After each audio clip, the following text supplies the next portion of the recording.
प्रतिष्ठा होने की बात थी, वो स्वाभाविक भी था, वो होना ही था मित्रों। लेकिन मुझे इस बात का आश्चर्य हुआ जब मुझे लगभग 20 दिन पूर्व समाचार मिले कि माननीय प्रधानमंत्री जी को इस प्रतिष्ठा के लिए स्वयं अपने लिए क्या क्या अनुष्ठान करके सिद्ध करना चाहिए स्वयं को, उसकी नियमावली आप लिख करके भेजें।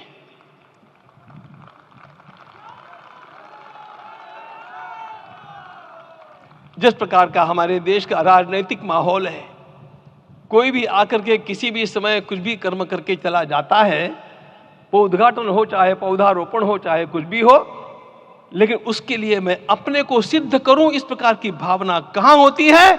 यदि किसी ने पूछा तो मैं कहूंगा कि यहां होती है। भगवान श्री राम की प्रतिष्ठा करनी है। भारतीय जीवनादर्शों के सर्वोच्च आदर्श भगवान श्री राम है और इन समस्त जीवनादर्शों की प्रतिष्ठा करने के समान ही यहां की प्रतिष्ठा रही है। इसलिए एक महान विभूति को ऐसे लगा कि मैं अपने को भी साधूं।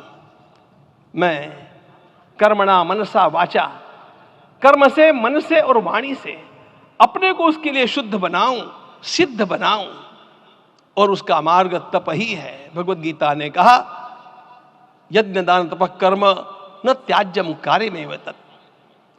तप से ही विशेष परिशुद्धि होती है। आज मुझे आपको बतलाने समय अंतःकरण गदगद होने की अनुभूति हो रही है। मैंने तो कहा था, हम लोगों ने महापुरुषों से परामर्श करके लिखा था, आपको केवल 3 दिन का उपवास करना है।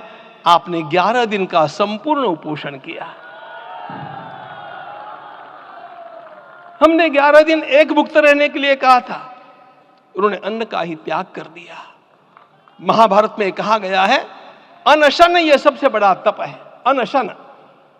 और उसको उनके जीवन में साकार होते हुए मैंने केवल देखा नहीं, मैं थोड़ा तार्किक हूं।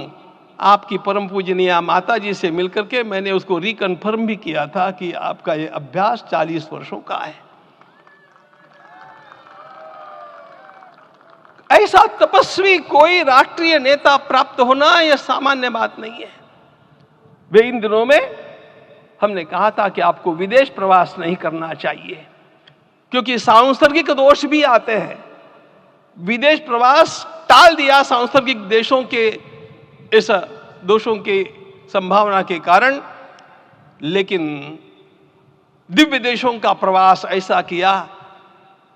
नासिक से आरंभ किया, गुरुवायूर गए, श्रीरंगम गए, रामेश्वरम गए।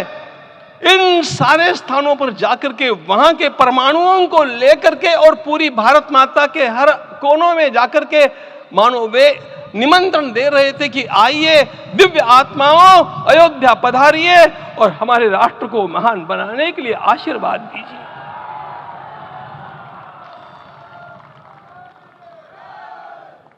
हमने केवल कहा था 3 दिनों तक आपको भूमि शयन करना चाहिए। 11 दिनों से आप भूमि शयन कर रहे हैं। इस कड़कड़ाती ठंड में इस प्रकार का शयन करना, मित्रों, ब्रह्मा जी ने सृष्टि को निर्माण किया। उस समय उन्होंने एक शब्द को सुना था। भारत की संस्कृति का सबसे मूल शब्द है तप, तप इति। हमारे पूज्य गुरुदेव के गुरुदेव परम गुरु कहा करते थे, कांची के परमाचार्य जी महाराज, तपश्चर। मैं जब भी उनसे मिलता था वे कहते थे तपश्चर। आज तप की कमी हो गई है और उस तप को हमने साकार आप में देखा।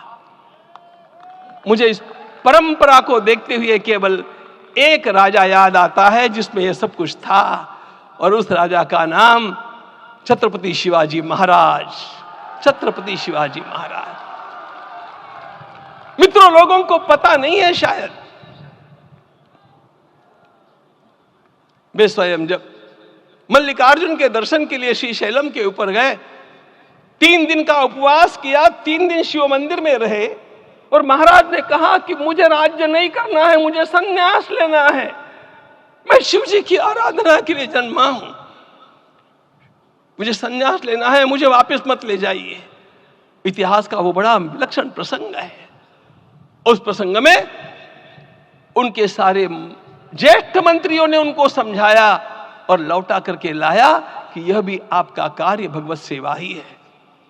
आज हम लोगों को उसी प्रकार के एक महापुरुष ऐसे प्राप्त हुए हैं जिसको भगवती जगदम्बा ने स्वयं हिमालय से लौटा करके भेज दिया कि जाओ भारत माता की सेवा करो।